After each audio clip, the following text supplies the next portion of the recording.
श्री शंकराचार्य जयंती निमित्ततया सर्वेभ्यः आस्तिकेभ्यः शुभ आशयाः शुभ आशंसनानि। नमः सर्वेभ्यः। सा प्रथमा संस्कृतिः विश्ववार वैशाख मासದ ಈ ಪಕ್ಷ ಏನಿದೆ,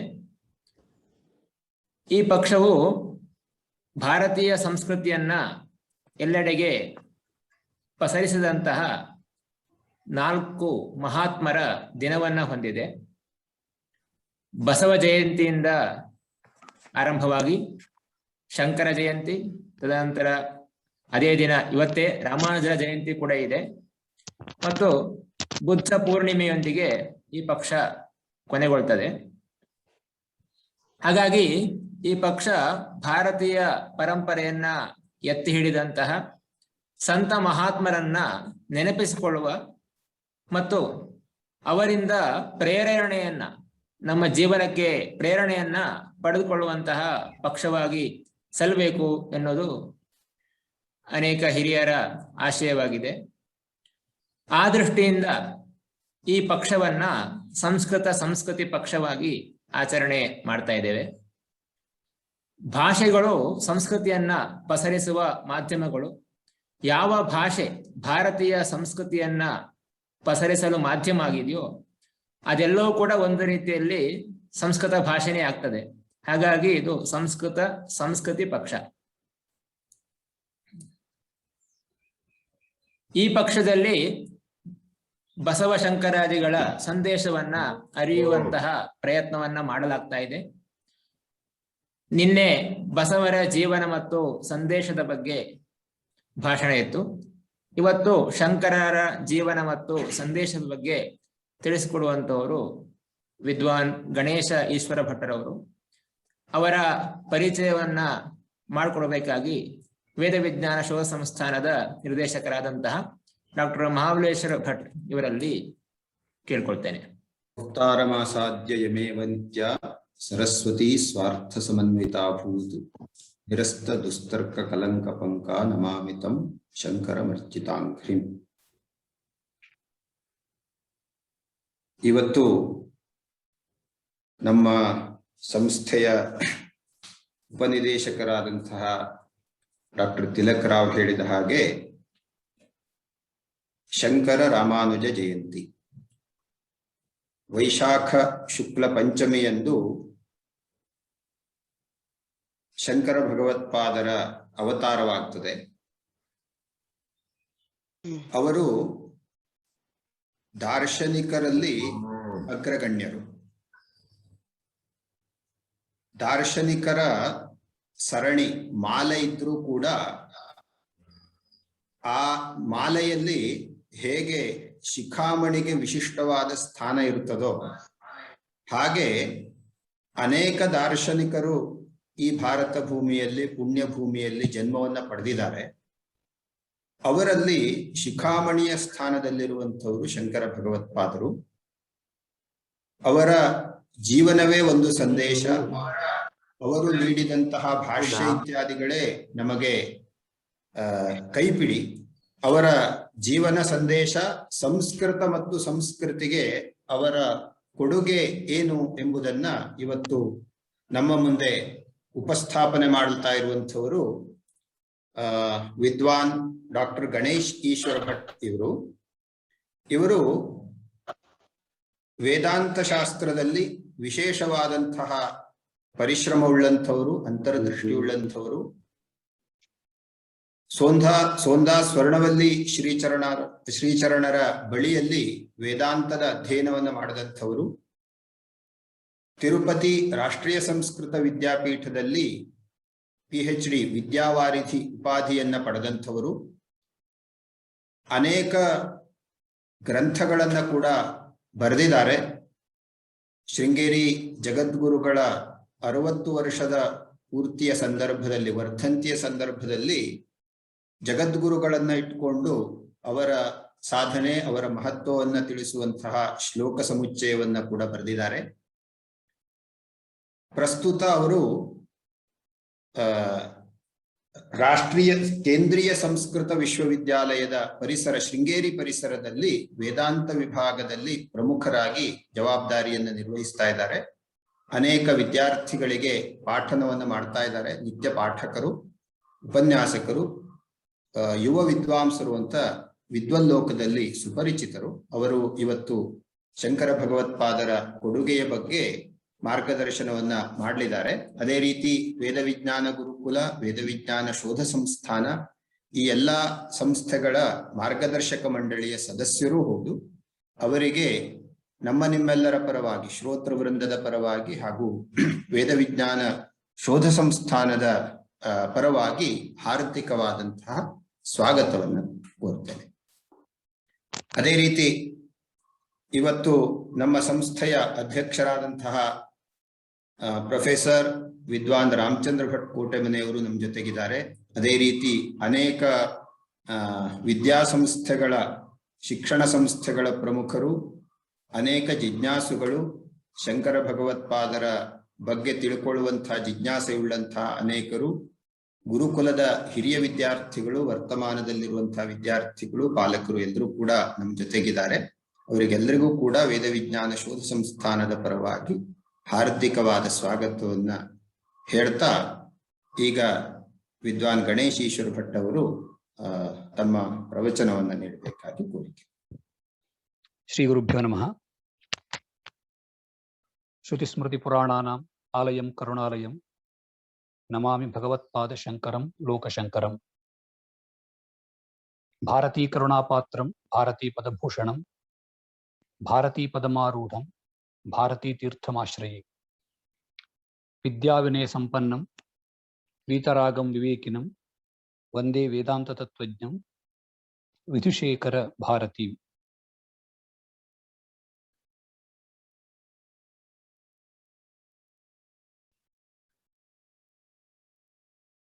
ಜಗತ್ತಿನಲ್ಲಿ ಅತ್ಯಂತ ಶ್ರೇಷ್ಠ ದಾರ್ಶನಿಕರೆನಿಸಿ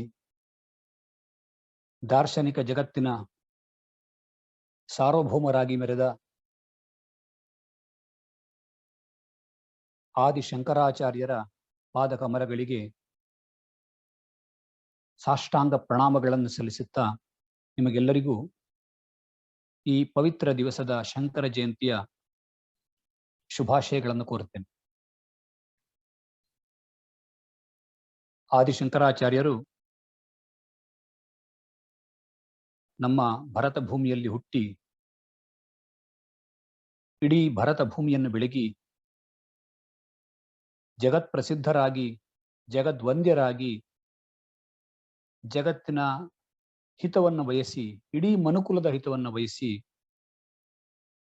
ಜಗತ್ತಿಗೆ ಹಿತವನ್ನು ನೀಡುವಂತಹ ಉಪದೇಶವನ್ನು ಮಾಡಿ ಜಗದ್ಗುರುಗಳು ಅಂತ ಅನಿಸಿಕೊಂಡ ಮಹಾನ್ ಪುರುಷರು ಶಂಕರಾಚಾರ್ಯರು.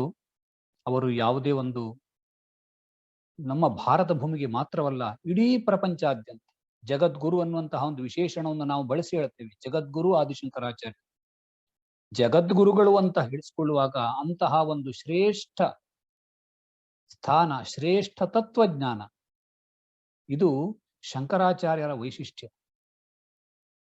ಇವತ್ತು ನಾವು ನೋಡ್ತೇವೆ ಸಮಾಜದಲ್ಲಿ ಎಂತೆಂತಹ ಪರಿಸ್ಥಿತಿ ಬಂದಿದೆ ಅಂತಂದ್ರೆ, ನಾನಾ ವಿಧವಾದಂತಹ ಸಮಸ್ಯೆಗಳು, ನಾನಾ ವಿಧವಾದ ರೋಗಗಳು. ಶಂಕರಾಚಾರ್ಯರ ಸಂದೇಶ, ಅವರ ಉಪದೇಶ ಬಹಳ ಸ್ಪಷ್ಟ, ಸರಳವಾಗಿದೆ.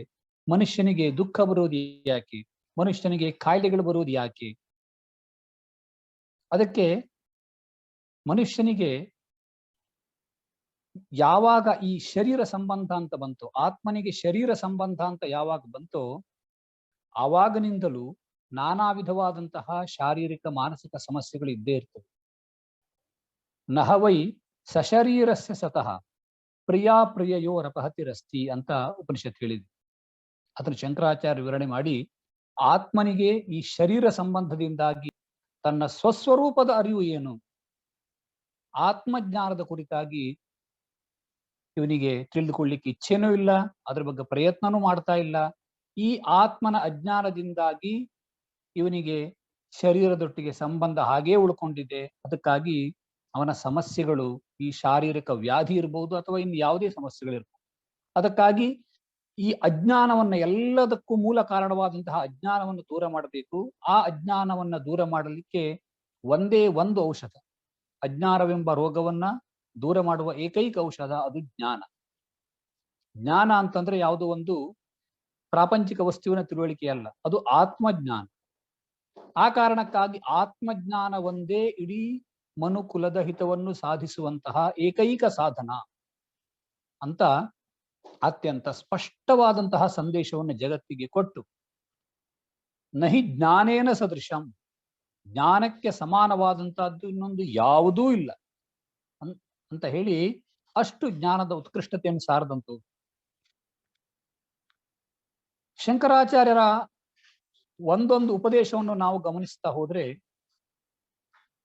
ಅದು ಯಾವುದೇ ವಿಭಾಗದ ಉಪದೇಶವಾಗಿರಬಹುದು. ಒಂದೊಂದು ಅವರು ಬರೆದಂತಹ ಗ್ರಂಥಗಳು, ಅದು ಪಂಡಿತರಿಗೆ ಬರೆದಂತಹ ಗ್ರಂಥಗಳಿರಬಹುದು, ಇಲ್ಲ ಸಾಮಾನ್ಯ ಜನರಿಗೆ ಬರೆದಂತಹ ಗ್ರಂಥಗಳಿರಬಹುದು. ಒಂದೊಂದು ಗ್ರಂಥಗಳು ಸಹ ಅಷ್ಟೊಂದು ಉತ್ಕೃಷ್ಟವಾದಂತಹ ಗ್ರಂಥಗಳು. ಪಂಡಿತರಿಗೆ ಬರೆದಂತಹ ಬ್ರಹ್ಮಸೂತ್ರ ಭಾಷ್ಯದಂತಹ ಮೇರು ಕೃತಿಗಳಿರಲಿ, ಸಣ್ಣ ಮಕ್ಕಳಿಗೂ ಸಹ ಹೇಳಲಿಕ್ಕೆ ಸಾಧ್ಯವಾಗಿರುವಂತಹ ಸ್ತೋತ್ರಗಳಿರಲಿ, ಅಷ್ಟು ಉತ್ಕೃಷ್ಟವಾದಂತಹ ಅರ್ಥಗಳನ್ನು ಅವರು ಸೇರಿಸಿ ಬರೆದಿದ್ದಾರೆ. ಅವರ ಆ ಒಂದೊಂದು ಗ್ರಂಥವೂ ಕೂಡ ಒಂದೊಂದು ರತ್ನ. ಹಾಗಾದ್ರೆ ಶಂಕರಾಚಾರ್ಯರಿಗೆ ಇಂತಹ ಒಂದು ಅದ್ಭುತವಾದಂತಹ ಸಾಮರ್ಥ್ಯ ಇದು ಹೇಗೆ ಬಂತು? ಅವರು ಏನನ್ನು ಮಾಡಿದ್ರು, ಹೇಗೆ ಅವರು ಜೀವನವನ್ನ ಕಳೆದ್ರು ಎಂಬುದನ್ನ ವಿಚಾರ ಮಾಡ್ತಾ ಹೋದ್ರೆ ಬಹಳ ಸಂಕ್ಷೇಪವಾಗಿ ನಾವು ವಿಚಾರವನ್ನು ಮಾಡೋಣ. ಶಂಕರಾಚಾರ್ಯರು ಯಾವುದೇ ಒಂದು ಹೊಸ ಮತವನ್ನು ಎಂದಿಗೂ ಸ್ಥಾಪನೆ ಮಾಡಲೇ ಇಲ್ಲ. ಈಗಿರುವಂತಹ ವ್ಯವಸ್ಥೆ ಸರಿ ಇಲ್ಲ, ನಾನೊಂದು ಹೊಸ ಮತವನ್ನು ಹೇಳ್ತೇನೆ, ಹೊಸದಾಗಿ ಒಂದು ವಿಷಯವನ್ನು ಹೇಳ್ತೇನೆ, ಇದರಿಂದಲೇ ಎಲ್ಲವೂ ಸಿದ್ಧಿಸ್ತದೆ ಅಂತ ಅವರು ಎಂದಿಗೂ ಹೇಳಲಿಲ್ಲ.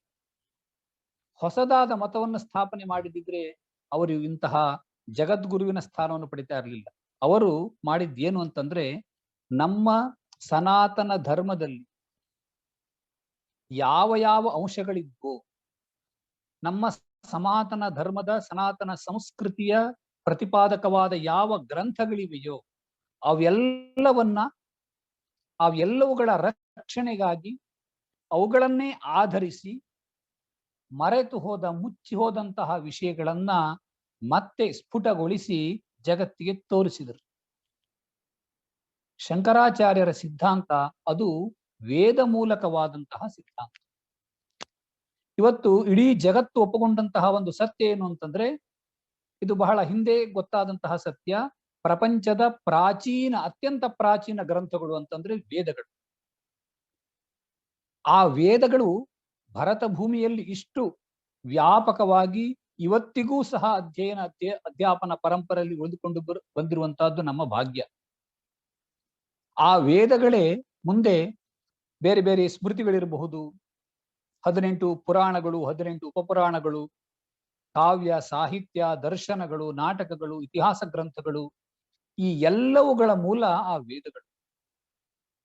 ಅದಕ್ಕಾಗಿ ನಮ್ಮ ಪ್ರಾಚೀನರು ಈ ವೇದಾಧ್ಯಯನಕ್ಕೆ, ವೇದದ ಅಧ್ಯಾಪನೆಗೆ ಬಹಳ ಮಹತ್ವವನ್ನು ಕೊಟ್ಟಿದ್ರು. ವೇದವನ್ನು ಅಧ್ಯಯನ ಮಾಡುವುದು, ಅಧ್ಯಾಪನ ಆಡುವುದು, ಮತ್ತೆ ಮುಂದಕ್ಕೇನು ಅಂತಂದ್ರೆ ಆ ವೇದೋಕ್ತವಾದಂತಹ ಕರ್ಮಗಳನ್ನ ಸರಿಯಾದ ರೀತಿಯಲ್ಲಿ ನಡೆಸುವಂತಹದ್ದು. ಯಾರಿಗೆ ಯಾವುದು ಕರ್ತವ್ಯವಾಗಿದೆಯೋ ಆ ಕರ್ತವ್ಯವನ್ನ ಸರಿಯಾಗಿ ನಿರ್ವಹಣೆ ಮಾಡುವಂತಹದ್ದು. ಅದಕ್ಕೆ ಬೇಕಾದಂತಹ ಜ್ಞಾನ. ಮನುಷ್ಯನ ಜೀವನ ಸಾರ್ಥಕ್ಯಕ್ಕೆ ಅವನು ಕರ್ಮವನ್ನು ಮಾಡಬೇಕು. ಕರ್ಮವನ್ನು ಹೇಗೆ ಮಾಡಬೇಕು ಅಂತ ತಿಳಿಸ್ಕೊಳ್ಳಲಿಕ್ಕೆ ವೇದಗಳು ಬೇಕು. ಅದಕ್ಕಾಗಿ ಒಂದು ವ್ಯವಸ್ಥೆ ಪ್ರಾಚೀನ ಭಾರತದಲ್ಲಿ ಹಿಂದಿನಿಂದಲೂ ಇತ್ತು.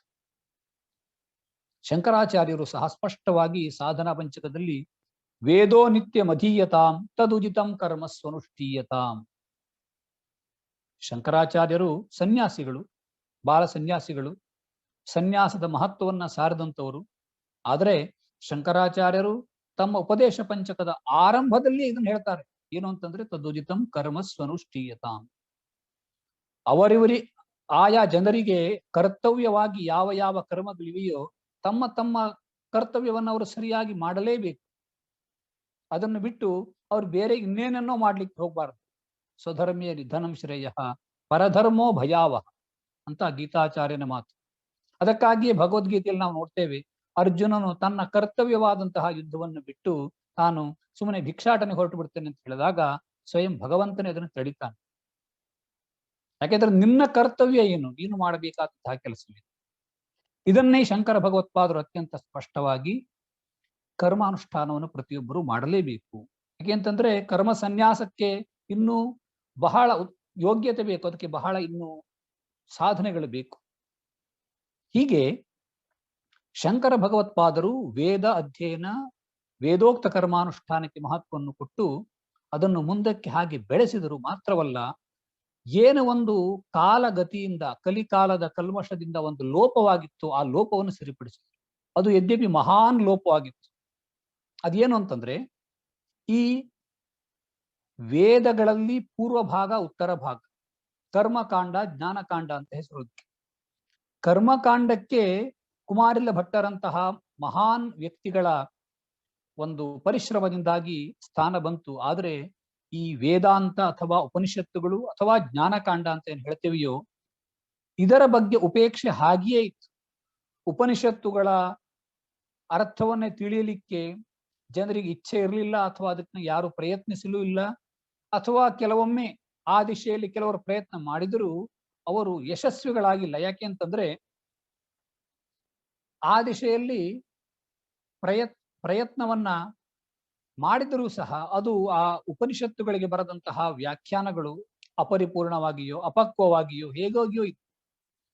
ಮತ್ತು ಇಡೀ ವೇದಾರ್ಥವನ್ನ ವಿವರಿಸಲಿಕ್ಕೆ, ವ್ಯಾಖ್ಯಾನ ಮಾಡಲಿಕ್ಕೆ, ಒಟ್ಟು ವೇದಗಳ ಸಂದೇಶವೇನು ಅಂತ ತಿಳಿಸ್ಕೊಡಲಿಕ್ಕೆ ಅವು ಅಪೂರ್ಣವಾಗಿದ್ದು.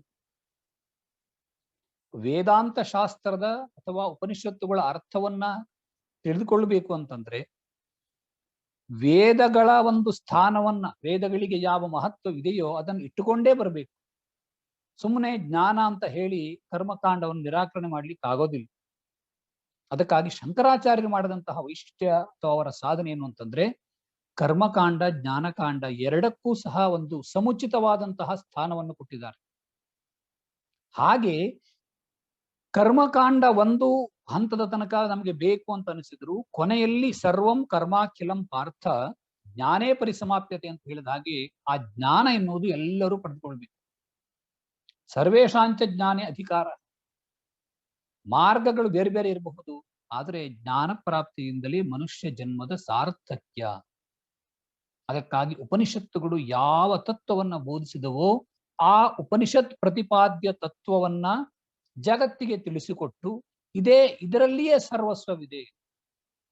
ಉಪನಿಷತ್ತು ಪ್ರತಿಪಾದಿಸಿದಂತಹ ತತ್ವ, ಆ ತತ್ವವನ್ನು ತಿಳಿಯುವುದರಿಂದಲೇ ಸರ್ವಸ್ವವು ಸಿದ್ಧಿಸುತ್ತದೆ.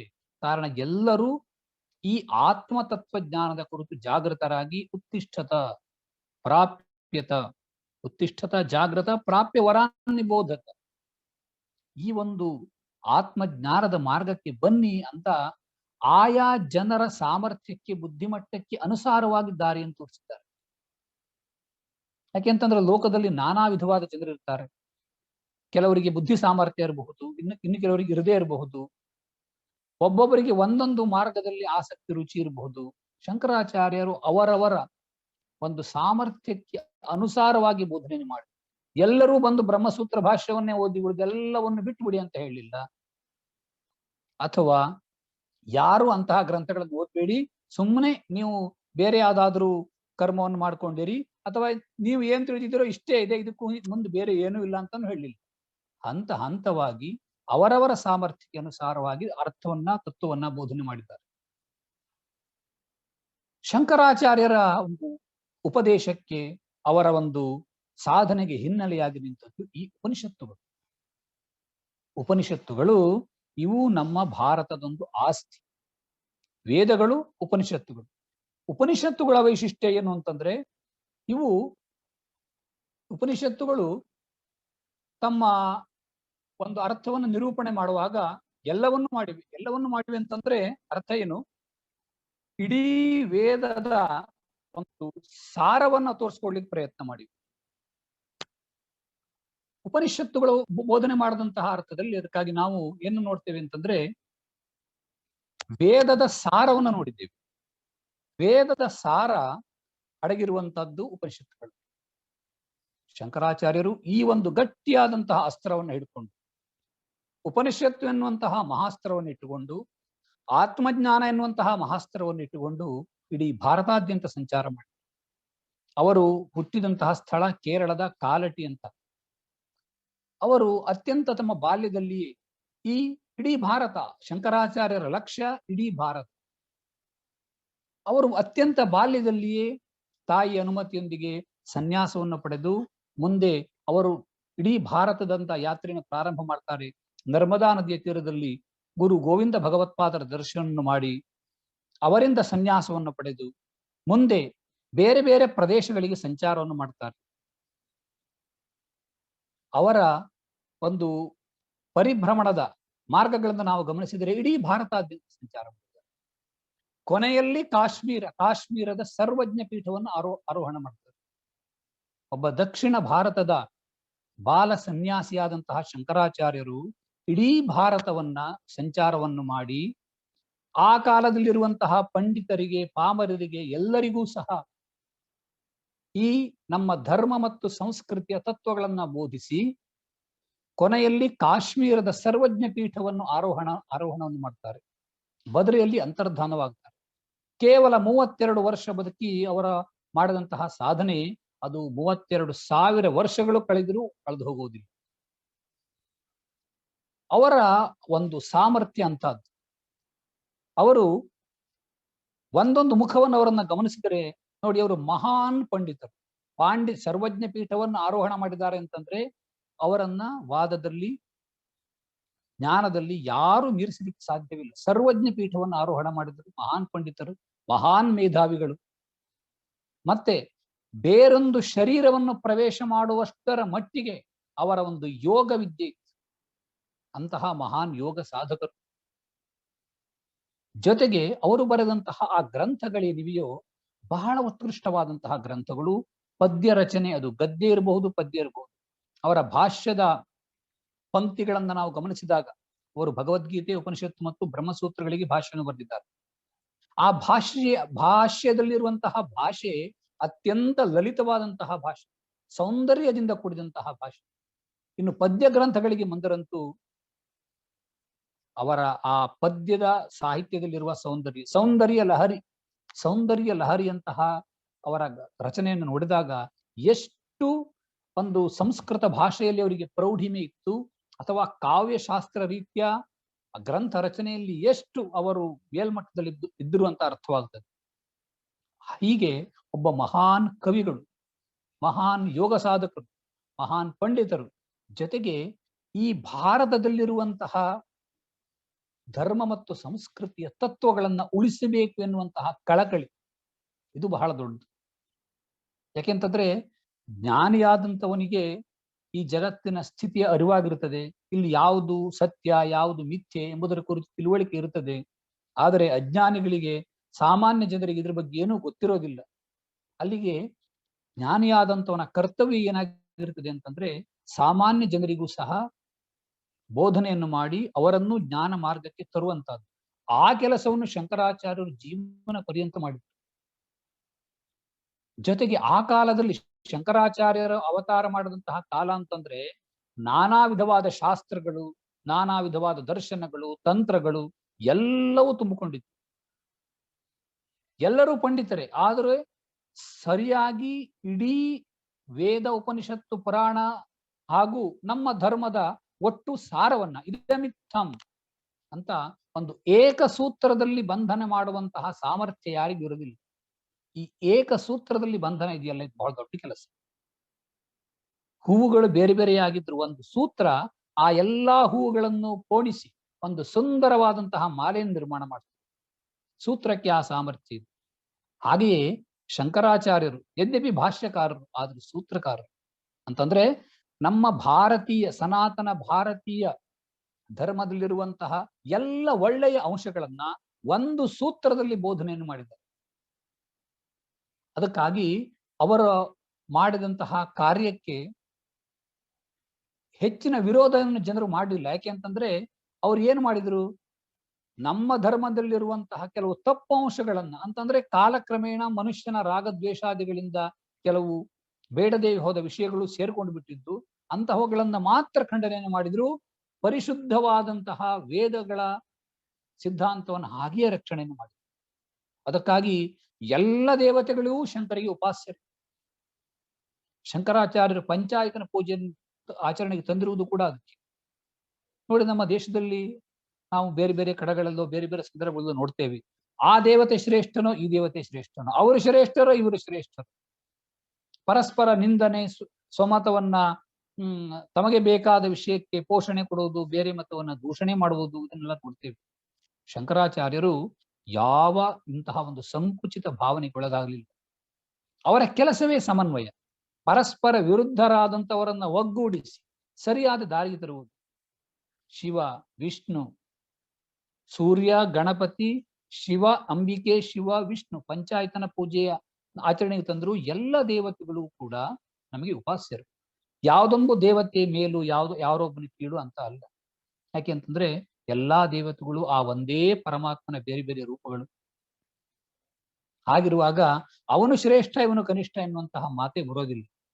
ಅದಕ್ಕಾಗಿ ಎಲ್ಲಾ ದೇವತೆಗಳಲ್ಲಿಯೂ ಅಷ್ಟು ಶ್ರದ್ಧಾ ಭಕ್ತಿಯನ್ನಿಟ್ಟು ಪ್ರತಿಯೋರ್ವ ದೇವತೆಯನ್ನು ಕುರಿತಾಗಿ ಸ್ತೋತ್ರವನ್ನ ಹೃದಯಪೂರ್ವಕವಾಗಿ ರಚಿಸಿ ಹಾಡಿ ಅದನ್ನು ಸಮಾಜದಲ್ಲಿ ಪ್ರಚುರಗೊಳಿಸಿದರು.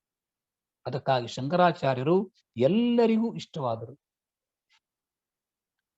ಅವರು ಈ ರಚನೆಗಳನ್ನು ಮಾಡುವಾಗ ಭಾಷ್ಯ ಗ್ರಂಥ ಇರಬಹುದು, ಸ್ತೋತ್ರಗಳಿರಬಹುದು, ಯಾವ ಮಾಧ್ಯಮವನ್ನು ಆಯ್ದುಕೊಳ್ಬೇಕು ಅನ್ನುವಂತಹ ಒಂದು ಸಂದಿಗ್ಧತೆ ಇತ್ತು. ಅಂತಂದ್ರೆ ಈಗ ಗ್ರಂಥಗಳನ್ನು ರಚನೆ ಮಾಡುವಾಗ ಅವರು ಹುಟ್ಟಿದ್ದು ಕೇರಳ. ಈಗ ಮಲಯಾಳಂ ಭಾಷೆಯ ರಚನೆ ಮಾಡುವುದೇ ಉತ್ತರ ದೇಶದವರಿಗೂ ಬೇರೆ ರಾಜ್ಯದವರಿಗೂ ಅರ್ಥವಾಗೋದಿಲ್ಲ. ಹಾಗಾದ್ರೆ ಬೇರೆ ಯಾವ್ದಾದ್ರು ಭಾಷೆಯಲ್ಲಿ ಬರೆಯೋಣ ಅಂತಂದ್ರೆ ಆವಾಗ ಯಾವ ಭಾಷೆಯಲ್ಲಿ ಬರುತ್ತೋ ಇನ್ನೊಂದು ಭಾಷೆಯವರಿಗೆ ಅದು ಅರ್ಥವಾಗೋದಿಲ್ಲ. ಇಡೀ ಭಾರತವನ್ನ ಪ್ರತಿನಿಧಿಸಲಿಕ್ಕೆ ಸಾಧ್ಯವಿಲ್ಲ. ಅದಕ್ಕಾಗಿ ಶಂಕರಾಚಾರ್ಯರು ಆ ಕಾಲದಲ್ಲಿಯೂ ಪ್ರಸಿದ್ಧವಾದಂತಹ ಇಡೀ ಭಾರತವನ್ನು ಬೋಧಿಸಲಿಕ್ಕೆ ಸಮರ್ಥವಾದಂತಹ ಭಾಷೆ ಅಂತಂದ್ರೆ ಅದು ಸಂಸ್ಕೃತ. ಸಂಸ್ಕೃತ ಭಾಷೆಯಲ್ಲಿ ಗ್ರಂಥ ರಚನೆ ಮಾಡಿ. ಸಂಸ್ಕೃತ ಭಾಷೆ ಅದು ದೇವ ಭಾಷೆ, ಜಗತ್ತಿನ ಭಾಷೆ, ಭಾರತದ ಭಾಷೆ. ಇವತ್ತು ನೀವು ಸಂಪೂರ್ಣವಾಗಿ ಅರ್ಥ ಆಗದೆ ಹೋದ್ರು ಒಂದು ಸಂಸ್ಕೃತ ವಾಕ್ಯವನ್ನ ದಕ್ಷಿಣದ ಕೇರಳದಲ್ಲಿ ಹೇಳಿ ಸ್ವಲ್ಪ ಮಟ್ಟಿಗೆ ಅರ್ಥವಾಗುತ್ತದೆ. ಕೊನೆಗೆ ಯಾವುದೋ ಈ ಭಾರತದ ಈಶಾನ್ಯ ಭಾಗವೋ ಕಾಶ್ಮೀರದಲ್ಲಿಯೋ ಅಲ್ಲಿಯವರಿಗೂ ಸಹ ಅರ್ಥವಾಗುತ್ತದೆ. ಅದು ಸಂಸ್ಕೃತದ ವಾಕ್ಯ. ಸಂಪೂರ್ಣವಾಗಿ ಅರ್ಥವಾಗ್ಲಿಕ್ಕಿಲ್ಲ, ಆದ್ರೆ ಕೆಲ ಮಟ್ಟಿಗೆ ಅರ್ಥವಾಗುತ್ತದೆ. ಇಡೀ ಭಾರತಾದ್ಯಂತ ಯಾವ ಯಾವ ಭಾಷೆಗಳಿವೆಯೋ ಅವೆಲ್ಲವೂ ಒಂದಲ್ಲ ಒಂದು ರೀತಿಯಲ್ಲಿ ಸಂಸ್ಕೃತದಿಂದ ಪ್ರಭಾವಿತವಾಗಿವೆ. ಕೆಲವು ಭಾಷೆಗಳಂತೂ ಸಂಸ್ಕೃತದ ಶಬ್ದಗಳೇ ತುಂಬಿಕೊಂಡಿವೆ. ಸಂಸ್ಕೃತದ ವ್ಯಾಪ್ತಿ ಅಷ್ಟು ಅದು ವಿಶಾಲವಾದದ್ದು. ಅದಕ್ಕಾಗಿ ಸಂಸ್ಕೃತದ ಮೂಲಕ ಸಂಸ್ಕೃತಿಯನ್ನ ಅವರು ಎತ್ತಿ ಹಿಡಿದರು. ಹೀಗೆ ಆ ಶಂಕರಾಚಾರ್ಯರ ಗ್ರಂಥಗಳು ಇಡೀ ಭಾರತಕ್ಕೆ, ಇಡೀ ಪಂಡಿತ ಕುಲಕ್ಕೂ ಸಹ ಇಷ್ಟವಾದವು. ರಾಜರುಗಳಿಗೂ ಸಹ ಇಷ್ಟವಾಯಿತು. ಆ ಕಾಲದಲ್ಲಿದ್ದಂತಹ ಮತೀಯ ಸಂಘರ್ಷ, ಆ ಮತೀಯ ಸಂಘರ್ಷವನ್ನು ದೂರ ಮಾಡಲಿಕ್ಕೆ ಶಂಕರಾಚಾರ್ಯರ ಉಪದೇಶಕ್ಕೆ ಸಾಧ್ಯವಾಯಿತು. ಈ ಎಲ್ಲ ಕಾರ್ಯಕ್ಕೆ ಅವರಿಗೆ ಮೂಲವಾದದ್ದು ವೇದ ಮತ್ತು ಉಪನಿಷತ್ತುಗಳು. ಅವರ ಒಂದು ದೃಷ್ಟಿ, ಅವರ ಒಂದು ಲಕ್ಷ್ಯ ಅದು ಒಂದು ಪ್ರದೇಶಕ್ಕೆ ಅಥವಾ ಒಬ್ಬ ವ್ಯಕ್ತಿಗೆ, ಯಾವುದೇ ಒಂದು ಭಾಷೆಗೆ ಸೀಮಿತವಾಗಿ. ಅವರ ಭಾಷೆ ಮೊದಲೇ ಹೇಳಿದಂತೆ ಎಲ್ಲ ಭಾಷೆಗಳನ್ನು ವ್ಯಾಪಿಸುವಂತಹ ಸಂಸ್ಕೃತ ಭಾಷೆ. ಅವರ ತತ್ವ ಎಲ್ಲ ದೇವತೆಗಳನ್ನು ಸಹ ಒಳಗೊಂಡಿರುವಂತಹ ಪರಮಾತ್ಮ ತತ್ವ. ಅವರ ಎದುರಿಗಿರುವಂತಹ ವ್ಯಕ್ತಿ ಅಥವಾ ಅವರು ಯಾವ ವ್ಯಕ್ತಿಗೆ ಬೋಧನೆಯನ್ನು ಮಾಡಿ ಅವನು ಉದ್ಧರಿಸಬೇಕು ಅಂತ ಬಯಸ್ತಾರೋ ಆ ವ್ಯಕ್ತಿ ಅವನು ಮನುಷ್ಯ ಮಾತ್ರ ವ್ಯಕ್ತಿ. ಮನುಷ್ಯ ಮಾತ್ರ ವ್ಯಕ್ತಿ. ಮನುಷ್ಯನಲ್ಲಿ ಪರಸ್ಪರ ಭೇದ ಭಾವವಿಲ್ಲ, ಜೀವಿಗಳಲ್ಲಿ ಪರಸ್ಪರ ಭೇದ ಭಾವವಿಲ್ಲ. ಶಂಕರಾಚಾರ್ಯರು ಈ ಸಿದ್ಧಾಂತವನ್ನು ಅತ್ಯಂತ ಸ್ಫುಟವಾಗಿ ತೋರಿಸಿದ್ದಾರೆ. ಇವತ್ತು ನಾವು ಸಮತಾ ಭಾವ, ಸಮತ್ವ ಇಂತಹ ಮಾತುಗಳನ್ನು ಕೇಳ್ತೇವೆ. ನಾವೆಲ್ಲರೂ ಒಂದೇ. ಆದ್ರೆ ನಾವೆಲ್ಲರೂ ಒಂದೇ ಆಗ್ಲಿಕ್ಕೆ ಹೇಗೆ ಸಾಧ್ಯ? ಯಾಕೆ ಸಾಧ್ಯವಿಲ್ಲ ಅಂತಂದ್ರೆ ಪ್ರತಿಯೊಬ್ಬ ವ್ಯಕ್ತಿಯ ಆ ಶರೀರ ಬೇರೆ, ಅವನ ಮನಸ್ಥಿತಿ ಬೇರೆ, ಬುದ್ಧಿಮಟ್ಟ ಬೇರೆ, ಅವನ ಇಂದ್ರಿಯಗಳು ಬೇರೆ, ಅವನ ವೇಷಭೂಷಣ, ಭಾಷೆ, ಆಚಾರ ಎಲ್ಲ ಬೇರೆ. ಹೀಗೆ ಎಲ್ಲವೂ ಬೇರೆ ಬೇರೆನೆ ಆಗಿರುವಾಗ ಎಲ್ಲರೂ ಒಂದೇ, ಎಲ್ಲರಲ್ಲಿಯೂ ಸಮಾನತೆ ಇದೆ, ಎಲ್ಲರನ್ನು ಸಮಾನವಾಗಿ ನಾವು ನೋಡಬೇಕು ಅಂತ ಹೇಗೆ ಸಾಧ್ಯ? ಶಂಕರಾಚಾರ್ಯರ ಉಪದೇಶದಿಂದ ಮಾತ್ರ ಅದು ಸಾಧ್ಯ. ಶಂಕರಾಚಾರ್ಯ ಏನು ಉಪದೇಶವನ್ನು ಮಾಡಿದ್ರು ನೋಡಿ. ಈ ಆತ್ಮ ತತ್ವಕ್ಕೆ ಶರೀರವೋ ಅಥವಾ ಬೇರೆ ಬೇರೆ ರೀತಿಯ ಧರ್ಮಗಳ ಸಂಬಂಧವೋ ಎಲ್ಲವೂ ಬಂದಿದ್ದು ಸಹ ಅಜ್ಞಾನದಿಂದ. ನಿಜವಾಗಿಯೂ ಆತ್ಮತತ್ವ ಎನ್ನುವಂತಹದ್ದೇನಿದೆಯೋ ಅದು ಪರಿಶುದ್ಧವಾದ ಆತ್ಮತತ್ವ. ಅದು ಎಲ್ಲಾ ಜೀವಗಳಲ್ಲಿಯೂ ಒಂದೇ ಆಗಿದೆ. ಅವನ ಕುಲ, ಗೋತ್ರವೋ ಅಥವಾ ಅವನ ಬೇರೆ ಯಾವುದೋ ಹಿನ್ನೆಲೆಯೋ ಅದು ಯಾವುದೋ ಆಗಿರಬಹುದು, ಆತ್ಮತತ್ವ ಒಂದೇ. ಇದನ್ನು ಉಪನಿಷತ್ತು ಬೋಧಿಸಿದೆ. ಶಂಕರಾಚಾರ್ಯರು ಅದನ್ನು ಹಿಡಿದುಕೊಂಡು ಗಟ್ಟಿಯಾಗಿ ಲೋಕಕ್ಕೆ ತೋರಿಸಿದರು. ಏಕೋ ದೇವ ಸರ್ವಭೂತೇಷು ಕೂಡ. ಒಬ್ಬನೇ ಒಬ್ಬ ದೇವ, ಅವನೇ ಪರಮಾತ್ಮ, ಅವನೇ ಈಶ್ವರ, ಅವನೇ ಪರಮೇಶ್ವರ, ಅವನೇ ಬ್ರಹ್ಮ, ವಿಷ್ಣು, ಯಾವ ಯಾವ ದೇವತೆಗಳು ಅಂತ ಹೇಳಿ ಅವನು ಒಬ್ಬನೇ. ಹಾಗೆಯೇ ಒಂದೇ ಒಂದು ಆ ಆತ್ಮತತ್ವ ಎಲ್ಲ ಜೀವಿಗಳಲ್ಲೂ ವ್ಯಾಪಿಸಿಕೊಂಡಿದೆ. ಮನುಷ್ಯ ಶರೀರದಲ್ಲಿದ್ದಾಗ ಅವನಿಗೆ ಮನುಷ್ಯ ಅಂತ ಹೇಳಿದ್ರು. ಹಾಗೆಯೇ ಬೇರೆ ಬೇರೆ ರೀತಿಯ ಹಿನ್ನೆಲೆಯಲ್ಲಿರುವಾಗ ಒಂದೊಂದು ರೀತಿಯ ಹೆಸರುಗಳು ಅಷ್ಟೇ. ಆದರೆ ಎಲ್ಲ ಶರೀರಗಳಲ್ಲಿರುವಂತಹ ಆತ್ಮತತ್ವ ಮಾತ್ರ ಒಂದೇ. ಇದನ್ನು ಭಗವದ್ಗೀತೆ ಅತ್ಯಂತ ಸ್ಪಷ್ಟವಾಗಿ ವಿದ್ಯಾವಿನಯ ಸಂಪನ್ನೆ ಬ್ರಾಹ್ಮಣಿ ಗವಿ ಹಸ್ತಿನಿ ಶುನಿಚೈವ ಶ್ವಪಾಕೇಚ ಪಂಡಿತ ಸಮದರ್ಶಿನಃ. ಪಂಡಿತರು ಅಂತಂದ್ರೆ ಜ್ಞಾನಿಗಳು. ಜ್ಞಾನಿಗಳು ಸಮದರ್ಶಿಗಳಾಗಿರ್ತಾರೆ. ಯಾಕೆ ಸಮದರ್ಶಿಗಳು ಅಂತಂದ್ರೆ ಸಮನಾದ ಅಂದ್ರೆ ಒಂದೇ ಒಂದು ಸಮಾನವಾದ ಆತ್ಮತತ್ವ ಎಲ್ಲ ಶರೀರವನ್ನು ವ್ಯಾಪಿಸಿಕೊಂಡಿದೆ. ಆ ಆತ್ಮತತ್ವವನ್ನ ದೃಷ್ಟಿಯಲ್ಲಿ ಇಟ್ಟುಕೊಂಡು ನಾವು ನೋಡಿದಾಗ ಭೇದ ಭಾವ ಅನ್ನೋದು ಬರಲಿಕ್ಕೆ ಸಾಧ್ಯವೇ ಇಲ್ಲ.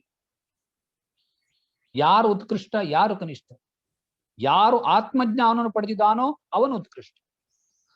ಆತ್ಮತತ್ವದಲ್ಲಿ ಯಾವುದೇ ಉತ್ಕರ್ಷ ನಿಕರ್ಷಕ್ಕೆ ಸ್ಥಾನ ಇಲ್ಲದೆ ಹೋದ್ರು ನಾವು ಲೋಕರೀತ್ಯ ಒಳ್ಳೆಯ ವ್ಯಕ್ತಿ ಯಾರು, ದೊಡ್ಡ ವ್ಯಕ್ತಿ ಯಾರು ಅಂತಂದ್ರೆ ಶಂಕರಾಚಾರ್ಯ ಹೇಳಿದ್ರು, ಯಾವನು ಆತ್ಮಜ್ಞಾನವನ್ನು ಪಡೆದಿದ್ದಾನೋ ಅವನು ಶ್ರೇಷ್ಠ ವ್ಯಕ್ತಿ. ಕಾಶಿಯಲ್ಲಿ ನಡೆದಂತಹ ಒಂದು ಘಟನೆ, ಅದು ನಿಮ್ಮಲ್ಲಿ ಗೊತ್ತಿರಬಹುದು. ಶಂಕರಾಚಾರ್ಯ ಸಂಚಾರ ಮಾಡ್ತಾ ಇದ್ದಾಗ ಒಬ್ಬ ಚಂಡಾಲ ಅವರ ದಾರಿಯಲ್ಲಿ ಬಂದು ನಿಂತ್ಬಿಡ್ತಾನೆ. ಶಂಕರಾಚಾರ್ಯ ಗೊತ್ತಿದೆ ಯಾರು ಏನು ಅಂತ. ಆದ್ರೆ ಒಂದು ಲೋಕಕ್ಕೆ ಪ್ರೇರಣೆಯಾಗ ಬೇಕಾದಂಥದ್ದು ಘಟನೆ ನಡೀಬೇಕು.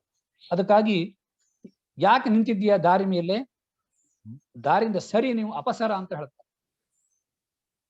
ಅವಾಗ ಚಾಂಡಾಲ ಕೇಳ್ತಾನೆ, ನಿಮ್ಮ ಭಾವ ಭಾಷೆ ನನಗೆ ಅರ್ಥವಾಯಿತು. ನಾನೊಬ್ಬ ಹೊಲಸು ವ್ಯಕ್ತಿ, ನಾನು ಶುದ್ಧನಲ್ಲ, ಶುದ್ಧತೆ ಇಲ್ಲ ನನ್ನಲ್ಲಿ ಅಂತ ನಿಮ್ಮ ಅಭಿಪ್ರಾಯ. ಆದ್ರೆ ನಿಮ್ಮಲ್ಲೇ ನಾನು ಪ್ರಶ್ನೆ ಕೇಳ್ತೇನೆ, ನಿಮ್ ಜೊತೆಗೆ ಇಷ್ಟೊಂದು ಶಿಷ್ಯರಿದ್ದಾರೆ, ನೀವು ದೊಡ್ಡ ವ್ಯಕ್ತಿಗಳು ಅಂತೆಲ್ಲ ಕಾಣಿಸ್ತಾ ಇದೆ. ನೀವು ನನ್ನನ್ನ ದಾರಿಯಿಂದ ಸರಿ ಅಂತ ಹೇಳುವಾಗ, ನಾನು ಅಶುದ್ಧವಾದಂತಹ ವ್ಯಕ್ತಿ ಅಂತ ಹೇಳುವಾಗ, ಅಶುದ್ಧಿ ಅನ್ನುವಂಥದ್ದು ಎಲ್ಲಿದೆ? ಶರೀರದಲ್ಲಿದೆಯೋ ಆತ್ಮದಲ್ಲಿದೆ? ಆತ್ಮದಲ್ಲಿ ಏನಾದ್ರೂ ಅಶುದ್ಧಿ ಇದೆಯೇನು? ಆತ್ಮನು ನಿತ್ಯ ಶುದ್ಧ, ಅಶುದ್ಧ ಅಂತ ಹೇಳಲಿಕ್ಕೆ ಸಾಧ್ಯವೇ ಇಲ್ಲ. ಶರೀರದಲ್ಲಿ ಏನೋ ಅಶುದ್ಧಿ ಇರಬಹುದು, ಆದ್ರೆ ಶರೀರ ಅಶುದ್ಧವೇ, ಏನ್ ಮಾಡ್ಲಿಕ್ಕೆ ಸಾಧ್ಯ? ಆದ್ರೆ ಶರೀರ ಆತ್ಮ ಅಲ್ವಲ್ಲ. ನಾನು ನಾನು ಅಂತ ಹೇಳುವಾಗ ಶರೀರ ಎಂದಿಗೂ ಆತ್ಮವಾಗ್ಲಿಕ್ಕೆ ಸಾಧ್ಯವೇ ಇಲ್ಲ. ಆತ್ಮನೇ ಬೇರೆ, ಶರೀರವೇ ಬೇರೆ. ಹಾಗಿರುವಾಗ ಯಾವ ಕಾರಣದಿಂದಾಗಿ, ಯಾವ ಹಿನ್ನೆಲೆಯಲ್ಲಿ ನೀವು ಈ ರೀತಿ ಮಾತನಾಡ್ತಾ ಇದ್ದೀರಿ ಅಂತ ಕೇಳ್ತಾರೆ. ಇವನ ಈ ಮಾತಿನ ವೈಖರಿಯನ್ನು ಗಮನಿಸಿದಂತಹ ಸುತ್ತಲದ ಶಿಷ್ಯರಿಗೆಲ್ಲ ಬಹಳ ಆಶ್ಚರ್ಯವಾಗ್ತಾರೆ. ಇದೇನಿದು, ನೋಡಲಿಕ್ಕೆ ಈ ತರ ಇದ್ದಾನೆ ಈ ವ್ಯಕ್ತಿ, ಎಂತಹ ಅದ್ಭುತವಾದಂತಹ ಮಾತನಾಡ್ತಾ ಇದ್ದಾನೆ ಅಂತ ಅವ್ರು ಹೇಳುವಾಗ ಶಂಕರಾಚಾರ್ಯರು ಆ ವ್ಯಕ್ತಿಗೆ ಸಾಷ್ಟಾಂಗ ಪ್ರಣಾಮವನ್ನು ಸಲ್ಲಿಸಿಯಾಗಿದೆ. ಚಂಡಾಲೋಸ್ತು ಸತು ದ್ವಿಜೋಸ್ತು ಸ ಗುರುರಿತ್ಯೇಷಾ ಮನೀಷಾ ಮಮ. ಮನೀಷಾ ಪಂಚಕ ಅಂತ ಸಿದ್ಧವಾದ ಸ್ತೋತ್ರ ಇದು. ಯಾಕೆಂತಂದ್ರೆ ಆ ಚಂಡಾಲನ ರೂಪದಲ್ಲಿ ಶಂಕರಾಚಾರ್ಯನ ಪರೀಕ್ಷೆ ಮಾಡಲಿಕ್ಕೆ ಸ್ವಯಂ ಭಗವಂತನೇ ಶಂಕರನೇ ಬಂದಿರ್ತಾರೆ. ಶಂಕರಾಚಾರ್ಯರು ಹೇಳಿದ್ದು ಈ ಒಂದು ಸಂದೇಶವನ್ನು. ಅವನು ಯಾವುದೇ ವ್ಯಕ್ತಿ ಆಗಿರ್ಬೋದು, ಆತ್ಮಜ್ಞಾನದಿಂದಲೇ ಅವನ ಜೀವನ ಸಾರ್ಥಕವಾಗುತ್ತದೆ. ಅವನು ನನ್ನ ಗುರು.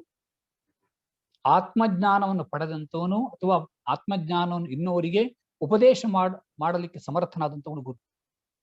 ಹೀಗೆ ನಿಜವಾಗಿ ಸಮಾನತೆಯನ್ನು ಬೋಧಿಸಿದಂಥವರು ಶಂಕರಾಚಾರ್ಯರು. ಅವರ ಇನ್ನೊಂದು ಸಾಧನೆ ನಾವು ಗಮನಿಸಿ, ಒಬ್ಬ ವ್ಯಕ್ತಿ ಅವನು ಎಂತಹ ಮಹಾನ್ ಸಾಧನೆ ಮಾಡಿದ್ರು, ಅವನ ಜೀವಿತ ಕಾಲದಲ್ಲಿ ಪ್ರಸಿದ್ಧನಾಗಿರ್ತಾನೆ. ಅವನ ಜೀವಿತವ ಕಾಲ ಮುಗಿದ ನಂತರ ಕೆಲ ಕಾಲದಲ್ಲಿ ಅವನು ಏನು ಉಪದೇಶ ಮಾಡಿದ್ನೋ ಅದು ಕ್ರಮೇಣ ಕ್ಷೀಣವಾಗ್ತಾ ಕೆಲವೇ ವರ್ಷಗಳಲ್ಲಿ ಅದು ಇತಿಹಾಸದ ಪುಟವನ್ನು ಸೇರಿಬಿಡ್ತು. ಆದರೆ ಶಂಕರಾಚಾರ್ಯರು ಎಂತಹ ಒಂದು ಅದ್ಭುತ ಕೆಲಸವನ್ನು ಮಾಡಿದ್ರು ಅಂತಂದ್ರೆ, ಇಡೀ ಭಾರತಾದ್ಯಂತ ಈ ಉಪನಿಷತ್ತು ಪ್ರತಿಪಾದಿಸಿದಂತಹ ಸಿದ್ಧಾಂತಗಳು, ಧರ್ಮ, ಆ ಧರ್ಮೋ ವಿಶ್ವಸ್ಯ ಜಗತಃ ಪ್ರತಿಷ್ಠಾ, ಈ ಧರ್ಮ ನಡ್ಕೊಂಡು ಬರಬೇಕು. ಇವತ್ತು ಹೇಗೆ ಒಂದು ಹಂತಕ್ಕೆ, ಒಂದು ಒಳ್ಳೆಯ ಸ್ಥಿತಿಗೆ ತಲುಪಿದೆಯೋ ಇವತ್ತು ಅಂತಂದ್ರೆ ಶಂಕರಾಚಾರ್ಯ ಕಾಲದಲ್ಲಿ, ಹಾಗೆ ಇದು ಭವಿಷ್ಯದಲ್ಲಿ ಮುಂದುವರೆದುಕೊಂಡು ಹೋಗ್ಬೇಕು. ಆ ಕಾರಣಕ್ಕಾಗಿ 4 ಆಧಾರ ಸ್ತಂಭಗಳನ್ನು ನಿರ್ಮಿಸಿದ್ರು. ಗಿಡವನ್ನು ನೆಟ್ಟರೆ ಸಾಲದು, ಅದಕ್ಕೆ ನೀರು ಹಾಕ್ತಾ ಇರಬೇಕು.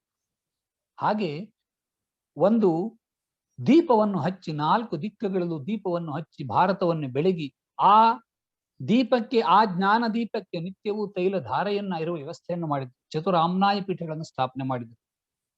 ದಕ್ಷಿಣದಲ್ಲಿ ಶೃಂಗೇರಿ, ಉತ್ತರದಲ್ಲಿ ಬದರಿ, ಹಾಗೆಯೇ ಪಶ್ಚಿಮದಲ್ಲಿ ದ್ವಾರಕೆ, ಪೂರ್ವದಲ್ಲಿ ಪುರಿ, ಹೀಗೆ 4 ದಿಕ್ಕುಗಳಲ್ಲೂ ಆಮ್ನಾಯ ಪೀಠವನ್ನು ಸ್ಥಾಪನೆ ಮಾಡಿ, ಇವತ್ತಿಗೂ ಸಹ ಅವರು ಅವತಾರವನ್ನು ಮುಗಿಸಿ 1200 ವರ್ಷಗಳಿಗಿಂತಲೂ ಹೆಚ್ಚಿನ ಕಾಲ ಕಳೆದಿವೆ.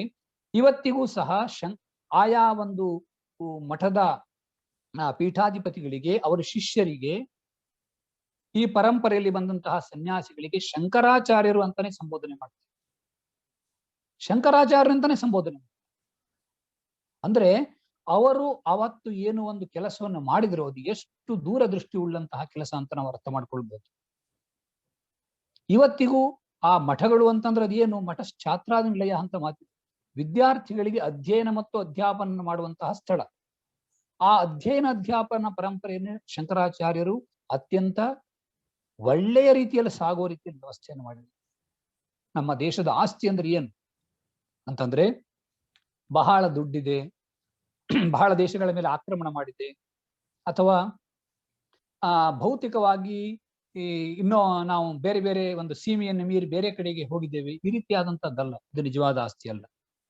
ಯಾಕೆಂತಂದ್ರೆ ನಾವು ಸಂಘರ್ಷವನ್ನ ಜಗತ್ತಿನಲ್ಲಿ ಇವತ್ತಿಗೂ ನೋಡ್ತಾ ಇದ್ದೇವೆ. ಈ ಒಂದು ಸಂಘರ್ಷವನ್ನು ಹುಟ್ಟು ಹಾಕುವಂತಹ ಪ್ರವೃತ್ತಿ ಭಾರತೀಯರದ್ದಲ್ಲ. ಆದರೆ ಸಂಘರ್ಷವನ್ನು ಕೊನೆಗಾಣಿಸುವಂತಹ, ಶಾಂತಿಯನ್ನು ತರುವಂತಹ ಶಾಂತಿ ಮಾರ್ಗ, ಜ್ಞಾನ ಮಾರ್ಗ, ಅದು ಭಾರತೀಯ. ಆ ಒಂದು ಹಿನ್ನೆಲೆಯಲ್ಲಿ ಶಂಕರಾಚಾರ್ಯರು ಈ ಒಂದು ಮಠಾದಿ ವ್ಯವಸ್ಥೆಯನ್ನು ಮಾಡಿ, ಅಧ್ಯಯನ ಅಧ್ಯಾಪನಗಳನ್ನು ನಡೆದುಕೊಂಡು ಹೋಗುವಂತೆ ಮಾಡಿ, ಭಾರತದ ಪ್ರತಿಷ್ಠೆಗೆ, ಸುಪ್ರತಿಷ್ಠೆಗೆ ಕಾರಣರಾಗಿದ್ದಾರೆ. ಎಲ್ಲಿವರೆಗೆ ಅಧ್ಯಯನ ಅಧ್ಯಾಪನ ಎನ್ನುವುದು ಭಾರತದಲ್ಲಿ ವ್ಯವಸ್ಥಿತವಾಗಿ ನಡೀತಾ ಇರುತ್ತದೆಯೋ, ಅಧ್ಯಯನ ಅಧ್ಯಾಪನ ಅಂತಂದ್ರೆ ಸುಮ್ಮನೆ ಪ್ರಾಪಂಚಿಕ ವಸ್ತುಗಳನ್ನು ಕುರಿತಾದಂತಹ ಚಿಂತನೆ ಅಲ್ಲ, ವೇದೋಕ್ತವಾದಂತಹ ವಿಷಯಗಳ ಕುರಿತು ಅಧ್ಯಯನ ಅಧ್ಯಾಪನ. ಅದನ್ನು ವೇದಗಳೇ ಸ್ಪಷ್ಟವಾಗಿ ಹೇಳಿ. ನಾವು ವೇದದ ಒಂದೊಂದು ಭಾಗವನ್ನು ನೋಡಿದಾಗ, ಈ ತೈತ್ತರೀಯೋಪನಿಷತ್ತಿನಲ್ಲಿ ಶಿಕ್ಷಾವಲ್ಲಿ ಅಂತ ಒಂದು ಭಾಗ ಇದೆ. ಅದರ ಕೊನೆಯಲ್ಲಿ ವೇದಾನುಶಾಸ್ತ್ರ ಅಂತ ಸಣ್ಣ ಭಾಗ ಅಷ್ಟೇ, ಬಹಳ ವಿಸ್ತಾರವಾಗಿ ಇಲ್ಲ, ಸಣ್ಣದು. ಇಡೀ ಒಂದು ನಮ್ಮ ಧರ್ಮ ಮತ್ತು ಸಂಸ್ಕೃತಿಯನ್ನ, ಅದರ ಸಾರವನ್ನು ಹೇಳುವಂತಹ ಗ್ರಂಥ. ವೇದಮನುಚಾಚಾರ್ಯೋಂತೆ ವಾಸಿನ ಮನುಶಾಸ್ತಿ ಅಂತ ಆರಂಭ ಮಾಡಿ, ಸತ್ಯಂಬದ ಧರ್ಮಂಚರ, ಅಧ್ಯಯನ ಮಾಡಿ ಅಧ್ಯಾಪನ ಮಾಡಿ ಹಾಗೆ ಕಾಲ ಕಳ್ಕೊಂಡು ಸುಮ್ಮನೆ ಏನ್ ಮಾಡ್ತೇನೆ ಅಂದ್ರೆ ಏನು ಇಲ್ಲ, ಪಾಠವನ್ನು ಮಾಡಿದ್ದೇನೆ, ಪಾಠವನ್ನು ಕೇಳಿದ್ದಾರೆ ಅಷ್ಟೇ ಅಲ್ಲ. ಅದನ್ನ ಅಧೀತವಾದ ಅಂದ್ರೆ ತಿಳಿದುಕೊಂಡಂತಹ ವಿಷಯವನ್ನ ಆಚರಣೆಗೆ ತರುವಂತಹದ್ದು. ಏನದು? ಸತ್ಯಂಬದ ಧರ್ಮಂಚರ, ಸ್ವಾಧ್ಯಾಯಾನ್ಮ ಪ್ರಮದಃ. ಆಮೇಲೆ ಅದರಲ್ಲೇ ಮುಂದುವರೆದು ಬರ್ತವೆ. ಮಾತೃದೇವೋ ಭವ, ಪಿತೃದೇವೋ ಭವ, ಆಚಾರ್ಯ ದೇವೋ ಭವ, ಅತಿಥಿ ದೇವೋ ಭವ. ಎಂತಹ ಒಂದು ಮಹೋನ್ನತ ಸಂದೇಶಗಳನ್ನೆಲ್ಲ ಒಂದೊಂದು ವಾಕ್ಯದಲ್ಲಿ ಹೇಳ್ಬಿಟ್ಟಿದೆ ಆ ವಾಕ್ಯ. ಅದಕ್ಕಾಗಿ ಅಧ್ಯಯನ ಅಧ್ಯಾಪನ ಎನ್ನುವಂತಹದ್ದು ನಿರಂತರವಾಗಿ ನಡೆದುಕೊಂಡು ಬರಬೇಕು. ಇದು ಶಂಕರಾಚಾರ್ಯರ ಕಳಕಳಿ. ಶಂಕರಾಚಾರ್ಯರ ಪರಂಪರೆಯಲ್ಲಿ ಆಯಾ ಮಠಗಳಲ್ಲಿ ಇವತ್ತಿಗೂ ನಾವು ಅದನ್ನ ನೋಡ್ತೇವೆ. ಹೀಗೆ ಶಂಕರಾಚಾರ್ಯರ ಜೀವನ ಅಂತಂದ್ರೆ ಅದು ಸನಾತನ ಧರ್ಮ ಸಂಸ್ಕೃತಿಯನ್ನ ಪ್ರತಿನಿಧಿಸಬಲ್ಲಂತಹ, ಸನಾತನ ಧರ್ಮದ ಸಾರವನ್ನ ಪ್ರತಿನಿಧಿಸಬಲ್ಲಂತಹ ಒಂದು ಏಕೈಕವಾದಂತಹ ಸಾಧನೆ. ಬೇರೆ ನಮ್ಮ ಸನಾತನ ಧರ್ಮಕ್ಕೆ ಬೇರೆ ಬೇರೆಯಾದಂತಹ ಮುಖಗಳಿವೆ, ಬೇರೆ ಬೇರೆ ದೇವತೆಗಳಿದ್ದಾರೆ, ಬೇರೆ ಬೇರೆ ಸಂಪ್ರದಾಯಗಳು, ಆಚರಣೆಗಳು, ಬೇರೆ ಬೇರೆ ದೇಶದ ಬೇರೆ ಬೇರೆ ಭಾಗಗಳಲ್ಲಿ ವಿಭಿನ್ನವಾದಂತಹ ಪದ್ಧತಿಗಳು ಇವೆಲ್ಲವೂ ಇವೆ. ಆದರೆ ಎಲ್ಲವೂ ಇವೆ ಎನ್ನುವುದೇನೋ ಸರಿ, ಆ ಎಲ್ಲದಕ್ಕೂ ಸಹ ಪರಸ್ಪರ ವಿರೋಧ ಬಂದ್ಬಿಟ್ರೆ ಎರಡು ಮತಗಳಲ್ಲಿ ಅಥವಾ ಎರಡು ಸಂಪ್ರದಾಯದಲ್ಲಿ ಆಚರಣೆಗಳಲ್ಲಿ ವಿರೋಧ ಬಂತಂದ್ರೆ ಅದರಿಂದ ಇಬ್ಬರಿಗೂ ಸಮಸ್ಯೆ. ಇಬ್ಬರಿಗೂ ಅಂತಂದ್ರೆ ಯಾವನ ವಿರೋಧ ಮಾಡ್ತಾನೋ ಅವನಲ್ಲಿ ದ್ವೇಷ ಬುದ್ಧಿ ಜಾಸ್ತಿ ಆಗ್ತಾ ಹೋಗ್ತದೆ. ಆಮೇಲೆ ಯಾರ ಮೇಲೆ ಅವನು ವಿರೋಧವನ್ನ ಮಾಡ್ತಾನೋ ಅವನಿಗೆ ತನ್ನ ನಿಜವಾದ ಧರ್ಮಾಚರಣೆ ತೊಂದರೆ ಆಗುತ್ತೆ. ಇಬ್ಬರಿಗೂ ಲಾಭ ಇಲ್ಲ. ಅದಕ್ಕಾಗಿ ಶಂಕರಾಚಾರ್ಯರು ತ್ವಯಿ ಮೈ ಚಾನ್ಯತ್ರೈಕೋ ವಿಷ್ಣು ವ್ಯರ್ಥಂ ಕುಪ್ಯಸಿ ಮೈ ಸಹಿಷ್ಣು. ನನ್ನ ಮೇಲೆ ಕೋಪವನ್ನು ಮಾಡ್ತಾ ಇದ್ದೀಯಲ್ಲ, ಇವನು ಸರಿ ಇಲ್ಲ, ಇವನು ಮೂರ್ಖ, ಇವನು ತಿಳುವಳಿಕೆ ಇಲ್ಲ, ದುಷ್ಟ.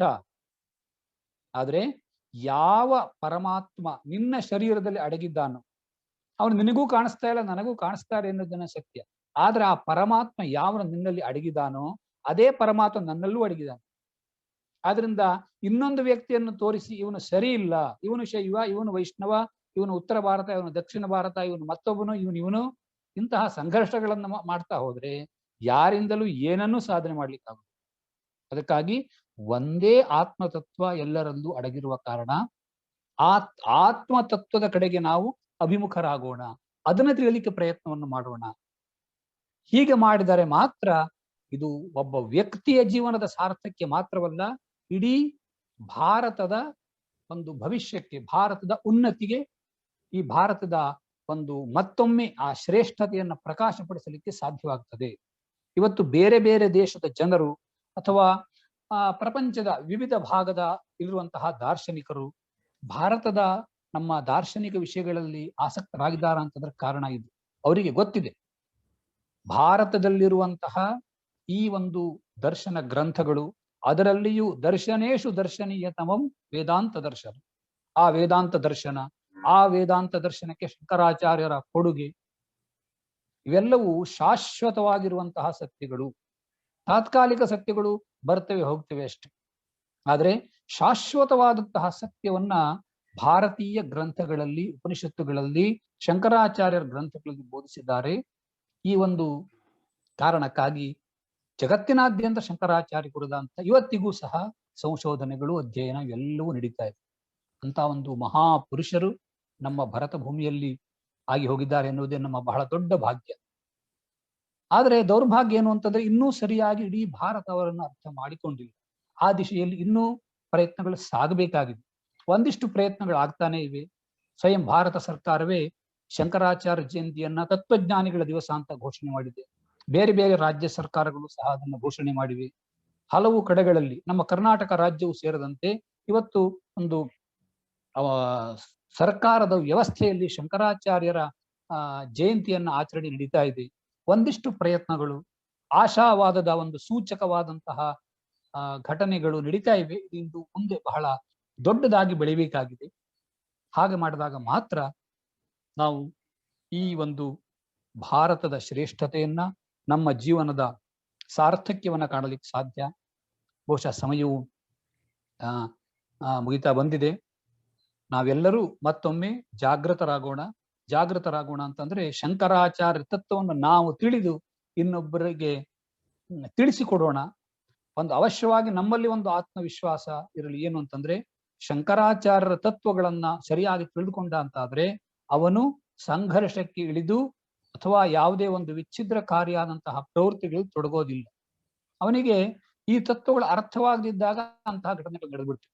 ಅದಕ್ಕಾಗಿ ಒಬ್ಬ ವ್ಯಕ್ತಿ ಅಶಿಕ್ಷಿತನಾಗಿದ್ದಿದ್ರೆ ಅಂತಂದ್ರೆ ಈ ನಮ್ಮ ಧರ್ಮದ ಶಂಕರಾಚಾರ್ಯ ತತ್ವಗಳನ್ನ ತಿಳಿದುಕೊಂಡಿಲ್ಲ ಅಂತಾದ್ರೆ ಅದನ್ನ ತಿಳಿದವನ ಕರ್ತವ್ಯ. ಯಾವನಿಗೆ ತಿಳುವಳಿಕೆ ಇಲ್ಲವೋ ಅವನಿಗೆ ತಿಳಿಸಿ ಹೇಳುವುದು ಅದು ಜ್ಞಾನಿಯ ಕರ್ತವ್ಯವಾಗಿದೆ.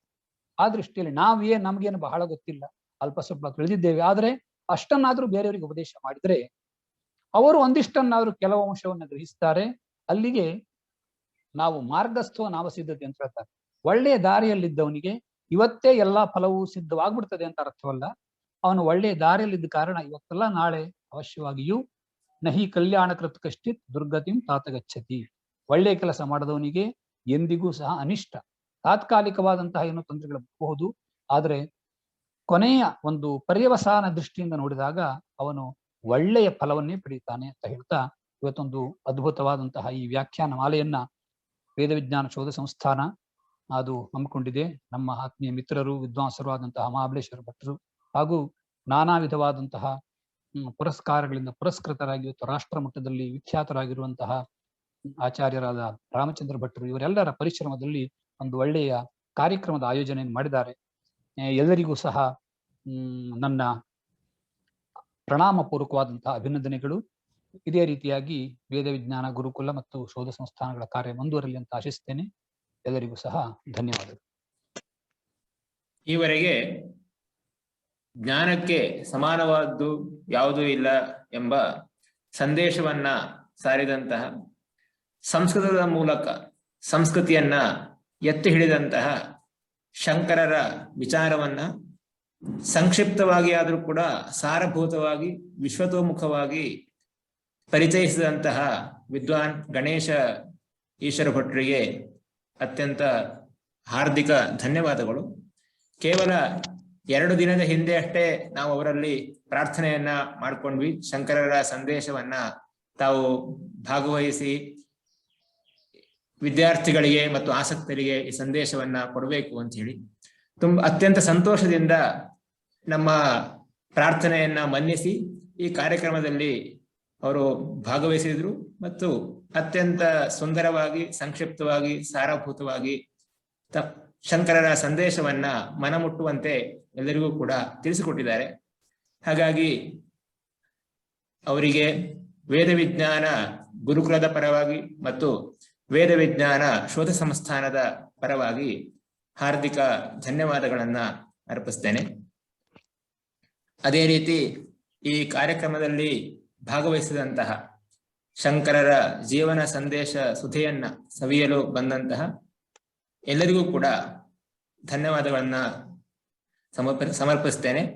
ಮುಂದಿನ ಕಾರ್ಯಕ್ರಮ 23ನೇ ತಾರೀಕು ಮುಂದಿನ ಭಾನುವಾರ ರಾಮಾನುಜರ ಜೀವನ ಮತ್ತು ಸಂದೇಶದ ಬಗ್ಗೆ 9 ಗಂಟೆಗೆ ಮುಂದಿನ ಕಾರ್ಯಕ್ರಮ ಇರ್ತದೆ.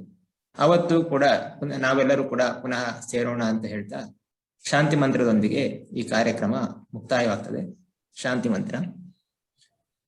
ಸರ್ವೇ ಭವಂತು ಸುಖಿನಃ, ಸರ್ವೇ ಸಂತು ನಿರಾಮಯಾಃ, ಸರ್ವೇ ಭದ್ರಾಣಿ ಪಶ್ಯಂತು, ಮಾ ಕಶ್ಚಿತ್ ದುಃಖಭಾಗ್ ಭವೇತ್. ಓಂ ಶಾಂತಿ ಶಾಂತಿ ಶಾಂತಿ.